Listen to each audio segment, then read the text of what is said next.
When we picture Christmas at the White House today, we imagine glowing trees, elegant decorations, and rooms filled with holiday magic.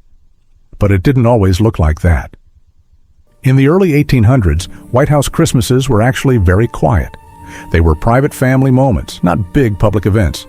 Most first families decorated with simple greenery, wreaths, pine branches, maybe a bit of holly, and celebrated the way they always had back home. The first White House Christmas party happened in December 1800 during the presidency of John Adams. It wasn't for politicians or dignitaries, it was for children. John and Abigail Adams hosted the party for their 4-year-old granddaughter, Susanna Boylston Adams, who was living with them.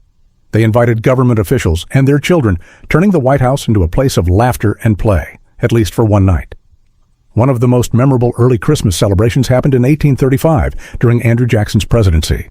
According to family tradition, Jackson hosted a huge Christmas frolic for the children of his household. There were games, dancing, and a grand dinner, but the highlight came at the end. The party finished with an indoor snowball fight, using specially made cotton balls. It was playful, loud, and completely unforgettable. For many years, there were no Christmas trees in the White House at all. That changed in 1889 during the presidency of Benjamin Harrison. The first known White House Christmas tree was placed upstairs in what was then a family parlor and library. It was decorated with candles and meant for the Harrison grandchildren. After that, not every first family followed the tradition. Whether a tree appeared depended on 3 things. Were there young children or grandchildren? Was the family actually living in the White House for Christmas?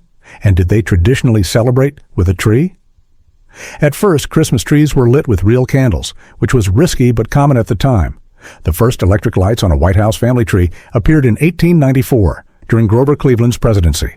Electricity itself had only been installed in the White House a few years earlier.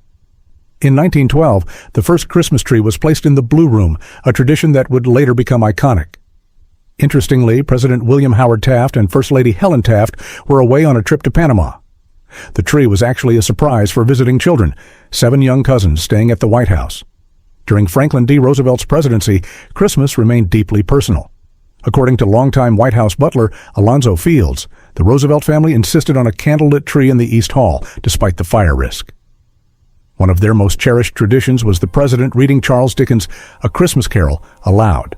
4 generations, parents, children, and grandchildren, would gather together, making Christmas feel warm and intimate, even during difficult times. While earlier presidents displayed trees in many rooms, it was First Lady Mamie Eisenhower who made placing a tree in the Blue Room a consistent tradition. Then, in 1961, Jacqueline Kennedy transformed White House Christmas forever. She introduced the idea of choosing a theme for the official tree. Her first theme was inspired by the Nutcracker Suite, with toys, angels, birds, and ballet characters decorating the Blue Room tree. The Blue Room tree was moved only twice. In 1962, due to renovations. In 1969, when First Lady Patricia Nixon chose the entrance hall for the American Flowers tree, decorated with handmade ornaments representing each U.S. state. Since 1966, the National Christmas Tree Association has selected the official White House Blue Room tree through a national competition. Growers must win locally before competing nationally. Being chosen is a huge honor. In 1967, another tradition began. An 18th century Neapolitan nativity scene was placed in the East Room. It has been displayed every year since. In 1969, White House chef Hans Raffert created a German-style gingerbread house for the Nixon family. It became an annual tradition and still continues today. In 1975, during the Ford administration, the first cranberry tree appeared in the Red Room, adding a bold splash of color to the holiday decor. For years, the record for the most trees belonged to Dwight Eisenhower, with 26 trees in 1959. But later, administrations shattered that number. 1990, 47 trees, 1995, 32 trees 2001, 49 trees 2015, a record 62 trees 2018, 41 trees, plus over 40 outdoor topiary trees. What began as a small family gathering has become a national symbol of the season. Christmas at the White House now reflects not just one family's traditions, but the history, creativity, and spirit of an entire country.